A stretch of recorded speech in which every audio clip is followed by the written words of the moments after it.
Vamtarisi vari kuti vakarwadziwa zvikuru nezvakaitika Kuma NAMA. Vati, today I will finally speak out and aneta nekungofira mukati. Welcome back to your channel.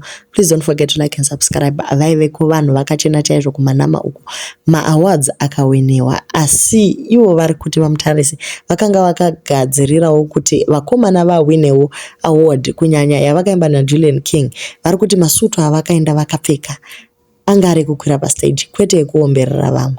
Anyway, inyaya inorwadza asi vari kuti hatisi kumira kuramba tichishanda nesimba kuti maartist edu agowinawo manama. Zvinzwirei vachizvitaurira. Comment section mangu vachita hanzi mukuru makarwadziwa zisingaiti pakuma NAMA.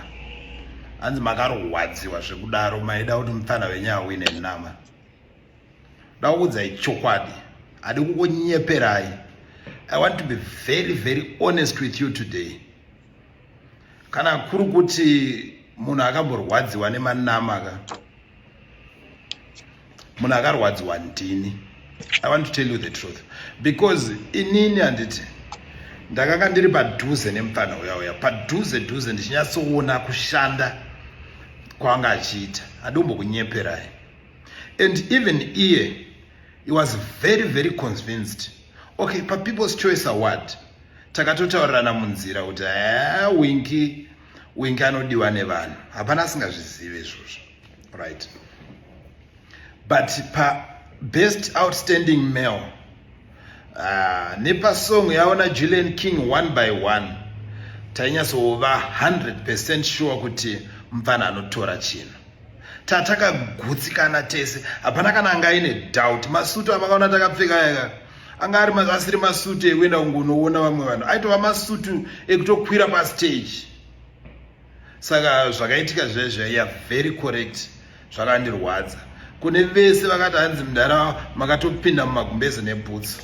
Handina hangu kuzopinda nebhutsu as such, but kafeeling kacho kemunhu apinda mumagumbeze nebhutsu ndakanga ndinako.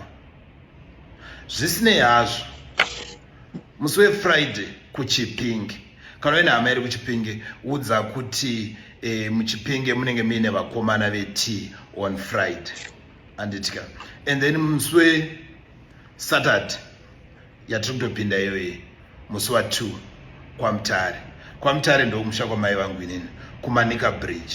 Ndaigara panonzi paPit, vanoziva vaMutare, munobaziva paPit pepe. Ndopa ndakagara 1999 to 2000. Ndaigara paPit pepe. Mwari vakuitire zvakanaka.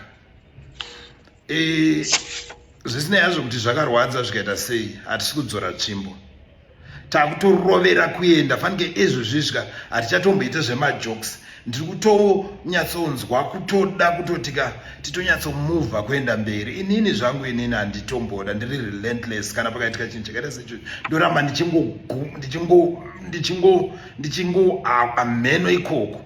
Saka congratulations kune vakawina manama. Vese vakawina vaya vakada kuzozviona havo vakashanda. Vakatosenza. Vakashanda, Mwari vakuitire zvakanaka. God bless you.